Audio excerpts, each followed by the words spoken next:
Hello YouTube, this is Steven. I'm back after a long absence to try and continue reviewing some of the figures that I have in my collection, and today I will be talking about a smaller group of mini statues. I'm not really into statues, but these particular ones I did get many years ago because they're supposed to be a part of the failed action figure line of Masters of the Universe 2000K lineup.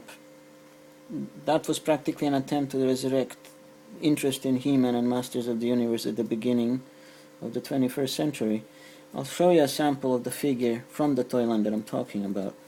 If you guys ever saw figures like these, this is Battle Armor He-Man, who works on batteries, and he can say I have the power. He came in two different versions, but anyway, this is how those figures looked like. They were very short-lived.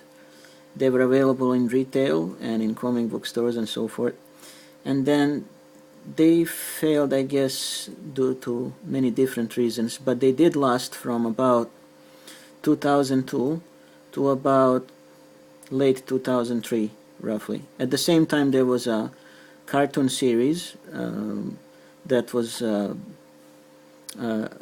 39 episodes long, and unfortunately that series also abruptly ended due to the failure of the toy line. And of course there was a comic book available at that time, not the mini comics but the regular comics that were sold in the comic book stores. Anyway, this is the line I'm going to talk about, except not about the figures.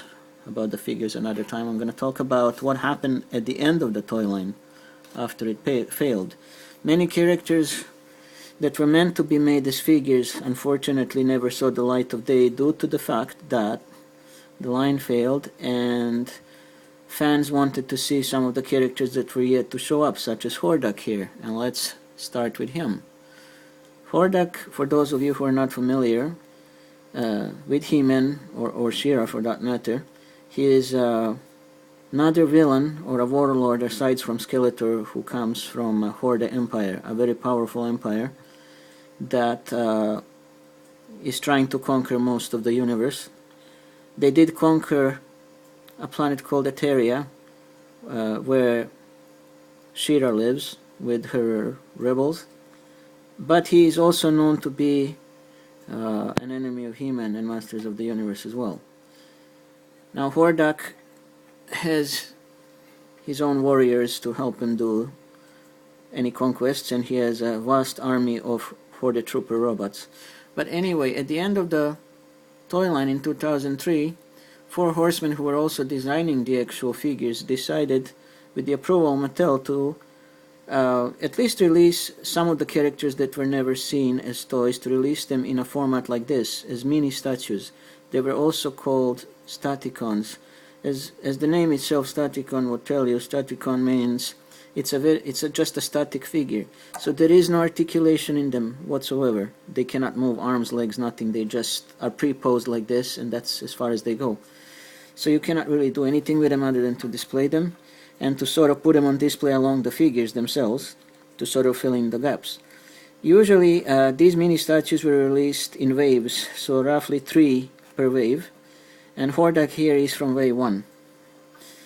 He did come with some weapons that can be attached in his arm, in his hands, sorry, in both of his hands. Now, the one big thing about the statues is that they were very fragile, and they are actually very fragile, because they can easily break, and things can easily chip off of them, especially the smaller pieces. And for anyone who wanted to fill in the gaps of the missing figures, would simply have to rely on these back in the day. They roughly the statues themselves were roughly released between the late 2003 to about 2005. Several characters were released that were never made as figures, so there is a couple of different waves. Hordak here would come with a plastic stand with a small peg attached already there, and you would just have to plug plug his foot, one of his feet, into that peg and then put him on a display. Now what's interesting about these plastic stands, they don't have any particular design. However, depending to which faction the character belongs to, they would have different colors of these stands. I only put a random stand on Hordak here. I wasn't really paying attention which particular stand should it be, just to show you that he can stand. And some of the statues stand very firmly once you put him onto the stand, but others are not as stable and they kind of lean. But more about those another time. Let's look at Hordak here. He came with two weapons.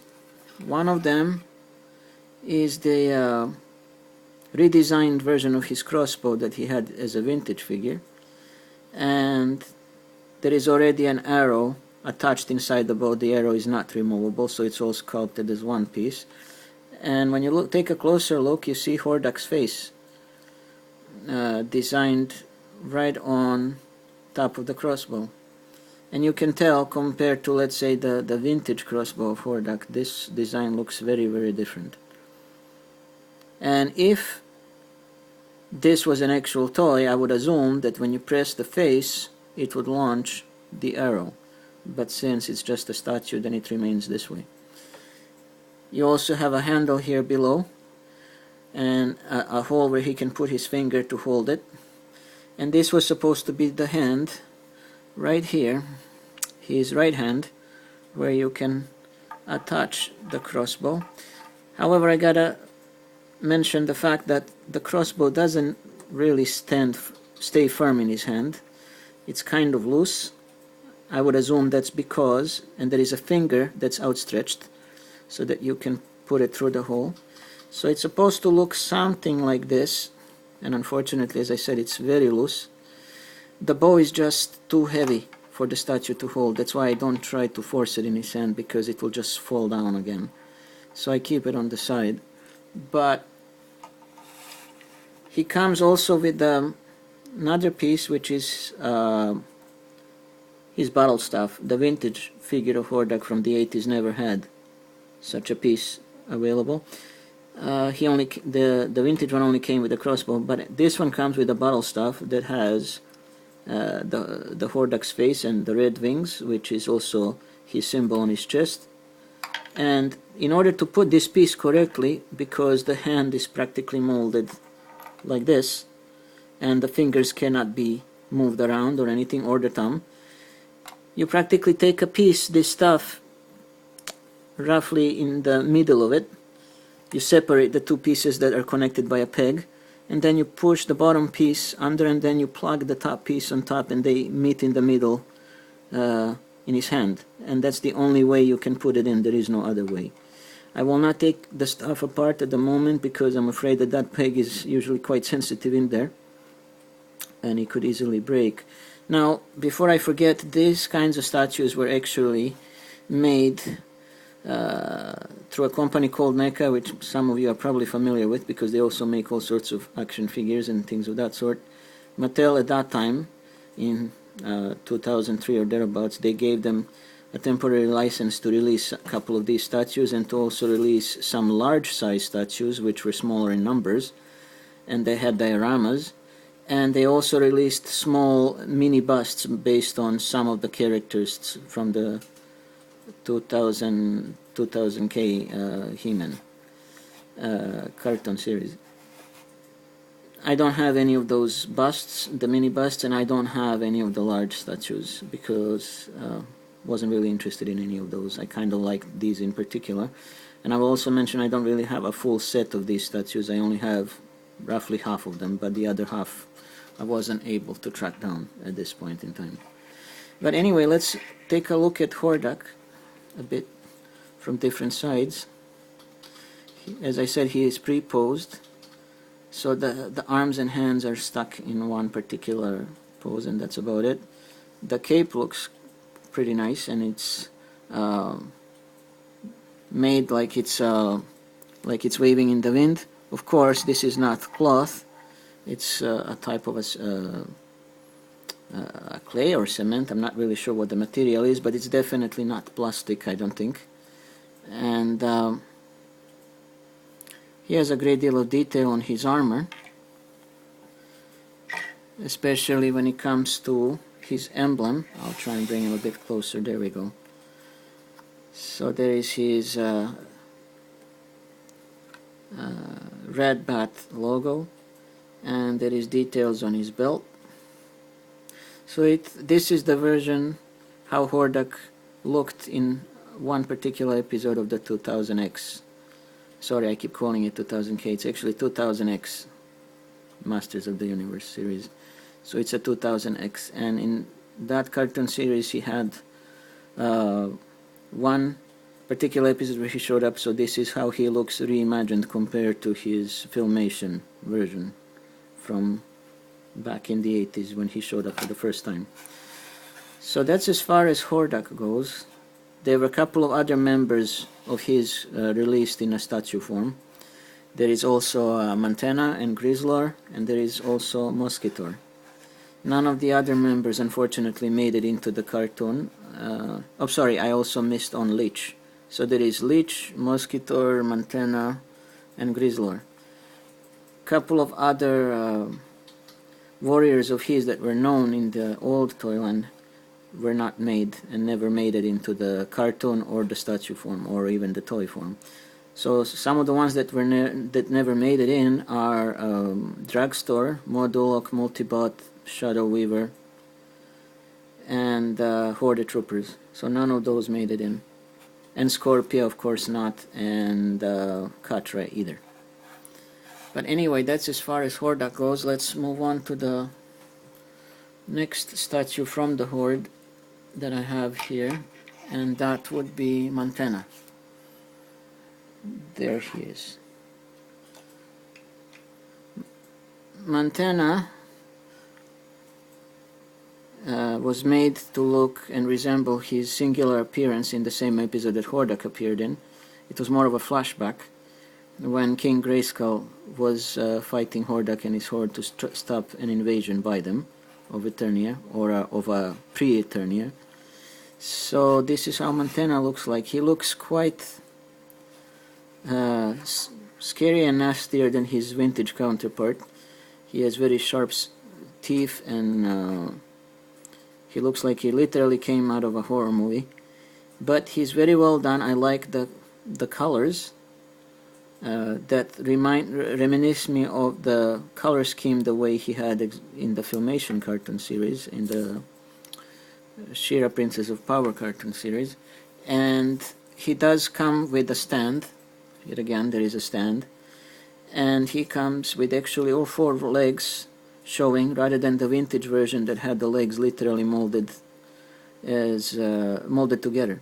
Here they're separated so that you can see that he has four of them, clawed feet, and you also have one peg, which is this one right here, where you can put his foot on the peg, because there is a hole in the foot, and that way he'll be able to stand. I think this is yet another example where a statue can actually stand pretty solidly on top of the stand and not lean forward or trying to almost fall off, or standing loosely. Just like Hordak, he's standing pretty solidly. Now, some of the statues can also be posed without these stands. Now, Mantenna is one such, only because, and he would stand in a stable way, he wouldn't fall down or anything. But there are some statues that cannot stand at all without these plastic stands. They will just immediately fall. So if you are displaying these kinds of human statues at all, I would strongly advise that, just out of security's sake, that you actually place them on these plastic stands and do the best to pose them on it so that they remain safe, and try to keep them in such a shelf or a display case so that they're not standing anywhere near the edge or anything of that sort, so that they get some extra protection, because once they fall, that's pretty much it. They will break into a bunch of pieces. And if you want to avoid that, then try and take some precaution to preserve them as much as possible. But of course, even sometimes with the precaution, they still unfortunately break only because of their material. Anyway, back to Mantenna here. He also has a little red bat Horde symbols engraved on the bottom of his feet. Sorry, around the ankles, and that's an interesting little touch that all 4 of these legs have that. As you can see, they're very tiny. I cannot really make it any closer than that. He does come with the crossbow. That is very similar in design to Hordak's. Let's just take a closer look, and it's actually different in color. It's bright yellow compared to Hordak's. I guess it's been stuck for a while in his hand. There we go. So this is how it looks. It has a very interesting shape of it, and of course it has again an arrow stuck in the barrel of it, so I would assume if this was a real toy there would be some kind of firing mechanism to make it fly out. Now these 2 extensions here, they look like eyes. I would assume that they're supposed to resemble Mantenna's power of stretching his eyes out. But then again, when I look at it in another way, this to me looks more like an outline, almost an outline of a shrimp with pincers sort of attached on side of it. It looks like one of the crustacean creatures that live in the sea. It just reminds me of it, especially when I look at it as a whole, including the arrow in there. So yes, it's quite different. Let's compare it to the Hordak design. This is the Hordak's design, and this is Mantenna's crossbow. So in the vintage toy line, the Horde members, including Hordak, they would all have the identical crossbows. There would be literally no major difference between them except the color. But here, the design of the crossbows are quite different from each other.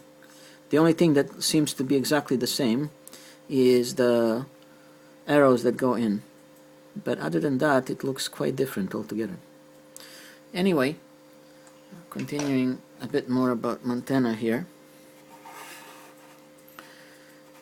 As you noticed, he has those scary, bulgy yellow eyes. And another thing to mention, that none of these statues actually come with any action features or any power punch waistlines, like some of the characters did have in the vintage toys. So there is no action feature for Mantenna here, that you can push a lever on his back, which was the case with the old version, that you could push it up and then that his eyes would simply come out like periscopes. In the case of statues, action features of course do not exist. So in this case there was no secondary set of eyes that you could use to sort of mimic his action features, so they would be just like this. No action feature or any attempts of mimicking his ability to stretch his eyes. So they were just meant to be, as I said, statues and nothing more other than that. But at least they served a purpose to sort of help you fill in the gaps. So that's Mantenna. I'll worry about this later. And let's go to the final member of the Horde that I have, because I do not have a complete set of the Horde members in statue form. I only have 3. And the last one I have, as far as Horde goes, it's Grizzlor. Now Grizzlor looks fantastic in my opinion. He's quite bushy, and the material for his fur is the same type of material that was used for his vintage counterpart. So he's quite furry. There's a great deal of fur attached to him. And this is a sort of a redesign of him, how he looked in the 2000X He-Man cartoon. Again, only a singular appearance, because most of the Horde members with Hordak appeared in full only once in one particular episode. Hordak had a sort of an additional appearance in another episode, but in a form of a ghost, so not much other than that. But anyway, in that particular episode, this is how Grizzlor looked like.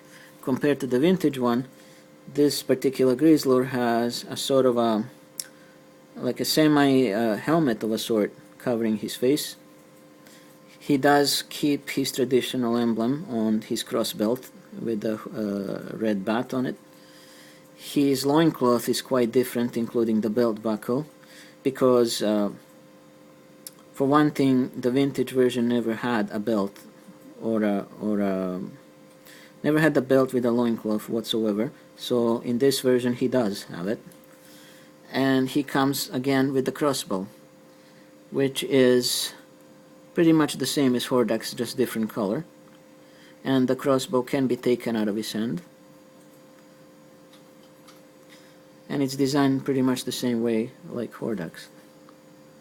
And he comes with a plastic stand. Of course, this is not the correct color, but I just slapped it on because I have so many of these stands and I'm trying to grab only some random ones to make him stand. He came also with a small battle axe that can be removed, but I usually try not to, always for the fear of breaking it. The handle is rather thin. But as you can tell, there is a design of Hordak's face, it's kind of blurry, that shows on the blade, and actually that same face is on both sides of the blade of the battle axe. And when we turn him around, we also see a backpack or a quiver that contains at least 4 more arrows for his crossbow that he can use. So that's a kind of a nice touch, because again, the vintage version of Grizzlor did not have any backpack, or sorry, not a backpack, a quiver with arrows. He only had the weapon and the cross belt, and that was it. So this design of Grizzlor is somewhat quite a bit different compared to the old one. And of course, again, he has the little symbol of Hordak's face at the back of the quiver. None of the arrows are removable, they are molded in. And you get 4 arrows. Now, of course, there is something additional here, which would be these clips. There is one on the left and one on the right here. These, I understand, would have been used for some of the weapons, if you had any weapons other than bow and arrows to store. So if you had any swords or battle axes, then he would just store them at the back here. So he would sort of carry his own weapons at the back of him. There is no articulation, of course, because it's a statue. And he has some heavy-duty bracelets here, which of course, yet again, the old Grizzlor did not have. So again, the emblem of red bat is visible on the bracelets, and of course on his boots. So there is no way to mistaken him. He doesn't belong to the Horde when he does. There is so many clues about it. So there is a new version these days of Grizzlor, not a statue anymore, of course.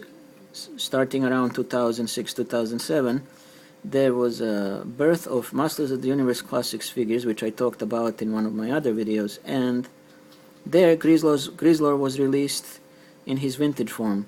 But if you buy a separate package, you would get this 2000X head of his that you could interact with your classic Grizzlor. So certain components were kept, including the classics one. Also came, didn't come with the quiver, but it came with something similar to that. It's more of a whole bunch of clips where you could attach Grizzlor's extra weapons, and he has plenty of them in that form. So let's just put the crossbow back, and let's take a look at him one last time from all sides, and move him a little bit this way. There we go. So that would be Grizzlor.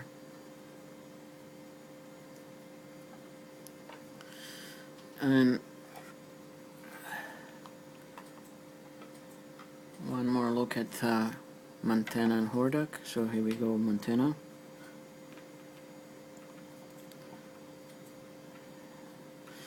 Of course, these guys are in scale with the actual figures, so there would be no problem displaying them together, as you can tell. I placed He-Man on top of the stand, so yeah, they would be very compatible, and they were meant to be. And the last one to look one more time is Hordak.